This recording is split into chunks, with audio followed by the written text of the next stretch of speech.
दोस्तों welcome to my YouTube channel Eklavya study guide and facts पे। आज आप लोगों के साथ मैं एक स्टोरी को डिस्कस करूंगा जिसका नाम है द आइज हैबिट, जो कि रस्किन बॉन्ड ने लिखे थे।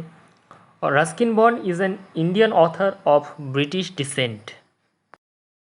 ये एक शॉर्ट स्टोरी है, तो चलिए इस स्टोरी को शुरू करते हैं। एक आदमी जो ट्रेन में सफ़र कर रहे थे और रोहाना स्टेशन तक अपने कमरे में अकेले थे।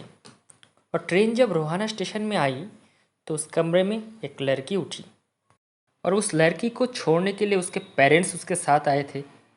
उसके मम्मी उस लड़की को इंस्ट्रक्ट या निर्देश दे रही थी कि कैसे किसी अननोन पर्सन के साथ बात को अवॉइड करना है, बैग किधर रखना है, वगैरह वगैरह। फाइनली ट्रेन चलने लगी और वो उसकी पेरेंट्स को गुड बाय कही। अब जो आदमी ट्रेन कंपार्टमेंट के अंदर बैठा था पहले से, वो पूरे अंधे थे। He was completely blind. उसके आँख सिर्फ उजाला और अंधेरा महसूस कर सकता था। वो लड़की जब अंदर आई तो वो उस आदमी को नहीं देखी और चौंक गई थी जब उस आदमी ने उसे पूछा, क्या आप देरा जा रही हो? वो आदमी थोड़े अंधेरे साइड में बैठा था। वो लड़की घबरा गई और बोली, मुझे पता नहीं था कोई और भी इधर है। तो उस आदमी ने बोला, मैंने भी आपको देखा नहीं, मैं सिर्फ सुना हूँ आप अंदर आ रही हो। इसी बातचीत के दौरान उस लड़की कहती है, मैं सहारनपुर स्टेशन में उतरने वाली हूँ और मेरे आंटी मुझे लेने आएगी। अब वो लड़की कहती है, आप कहाँ जा रहे हो? तो वो आदमी जवाब देता है, मैं यहाँ से देहरादून तक जाऊँगा और उसके बाद मुसौरी। तब वो लड़की कहती है, आप तो बहुत लक्की हो, मुझे भी पहाड़ जाना बहुत पसंद है और अक्टूबर में जाना ज़्यादा पसंद है। अब वो आदमी अपने पुराने याद को स्मरण करते हुए कहा कि हाँ, अक्टूबर ही सही टाइम है, क्योंकि इस वक्त पहाड़ जो है वाइल्ड डलिया में भरी होती है। दोस्तों, वाइल्ड डलिया वन टाइप ऑफ फ्लावर, और इस वक्त टूरिस्ट भी ज़्यादा नहीं होते हैं। और रात में लॉक फायर के पास बैठ के ब्रांडी, जो कि वन टाइप ऑफ वाइन, पीना काफ़ी दिलचस्प है। इसके बाद उस आदमी ने उस लड़की को पूछा, बाहर सब कुछ कैसा है? और ये क्वेश्चन पूछ के वो खुद ही घबरा गए, क्योंकि उससे लगा कि शायद ये लड़की अब तक समझ गई है कि मैं अंधा हूँ। तो वो लड़की ने जवाब दिया कि आप खुद ही क्यों नहीं देख लेते हैं? इसके बाद वो आदमी खिड़की से बाहर देखने का दिखावा किया, फिर बोला, आपने देखा क्या? ऐसा लग रहा है बाहर सब कुछ पीछे जा रही है और हम लोग एक ही जगह पे हैं। तो लड़की ने बोली, अक्सर ऐसा ही होता है। फिर लड़की ने पूछी, क्या आप कोई एनिमल देखा है बाहर? वो आदमी कहता है, नहीं, उसको पता था कुछ ही जानवर अब इस जंगल में बचे हैं। उसके बाद वो आदमी कहते हैं कि आपका फेस जो है वो काफ़ी इंटरेस्टिंग है। तो वो थोड़ा बोल्ड होके ये बात कही। उसको पता था कुछ ही लड़की इस तरह की बात को रिफ्यूज़ करती है, रेजिस्ट करती है, गुस्सा हो जाती है इस तरह की बात से। फिर वो लड़की कहती है, आपने अच्छा कहा, पर मैं ये सुन सुन के थक चुकी हूँ।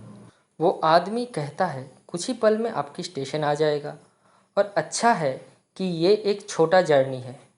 2-3 घंटे से ज़्यादा ट्रेन में बैठे रहना मुझे अच्छा नहीं लगता। पर अंदर अंदर वो सोचता है, अगर ये लड़की यहाँ बैठी रहे तो मुझे वक्त की कोई परवाह नहीं होता। और मैं उसकी वॉइस, जो कि पहाड़ की जलधारा की झलक जैसी थी, बैठ के सुनता रहता। अब वो आदमी सोचने लगा, ये लड़की तो भूल जाएगी हमारा इस छोटे से बातचीत को, पर मैं इसको याद रखूँगा जर्नी की एंड तक और उसके बाद भी कुछ समय तक।